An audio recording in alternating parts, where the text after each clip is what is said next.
అస్సలాముఅలైకుం నమస్తే ఫ్రెండ్. చూడండి నాన్న, ఈరోజు మనము కొత్తిమీర కషాయం కాసుకోపోతున్నాము. చూడండి, అల్లం, దాల్చిన చెక్క కచ్చపచ్చగా దంచి పెట్టుకున్నాను. ఆ తర్వాత దానిలో మీకు తెలిసిందే అజ్వాన్, జీరా, ధనియా, మెంతులు ఫ్రై చేసి పౌడర్ చేసి స్టోర్ చేసి పెట్టుకున్నాను నాన్న. ఇది వచ్చేసి హనీ, ఇంకా మీకు చెప్పనవసరం లేదు, అంతా తెలుసు కదా.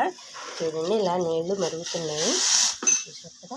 ఇంకా దానిలో మనకు ఈ కొత్తిమీర వేసుకుంటున్నాము. కొత్తిమీర ప్రతిరోజు మనం వాడుకుంటున్నాం కదా, ఇంకేంటి కషాయాలు అనుకుంటున్నారా?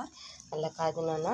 ఇలా కషాయం చేసుకొని తాగటం వలన మనకు మూత్ర సంబంధించిన వ్యాధులు రాకుండా ఉంటాయి కదా.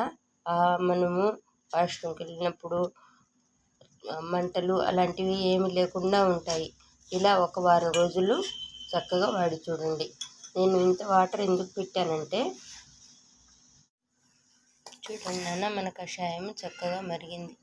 ఈ కొత్తిమీరలోని ఔషధ గుణాలన్నీ ఈ వాటర్లో కలిసినవి. ఇప్పుడు మనం ఈ కాడల్ని వడగట్టుకుందాం.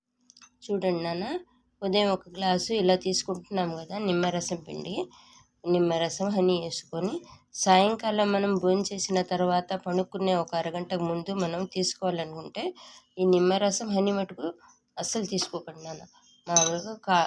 మామూలుగా అది ఇలా వేసుకొని తీసుకుంటున్నాం కదా. సాయంకాలం మటుకు హనీ, నిమ్మరసం అస్సలు తీసుకోవద్దు. దానిలో కొంచెం సాల్ట్ కలుపుకోండి చాలు. సాల్ట్ కలుపుకొని తాగి మనం పడుకుంటే మనకు ఉదయానికి డైజెషన్ ఫ్రీ అయ్యిద్ది. మన కిడ్నీలోని ఏమన్నా ఇన్ఫెక్షన్లు అలా ఉంటే శుభ్రం అవుతాయి. కొత్తిమీరలో అన్ని ఔషధ గుణాలు కలిగి ఉన్న కొత్తిమీర మనది. థ్యాంక్ యూ ఫర్ వాచింగ్ నాన్న. పెద్దల మాట సద్ది మూట అన్నారు కదా నాన్న. ఒక వారం రోజులు ఇలా చేసి చూడండి, మీకే అర్థమయ్యిద్ది కదా. షేర్ చేయండి, లైక్ చేయండి, సబ్స్క్రైబ్ చేయండి నాన్న.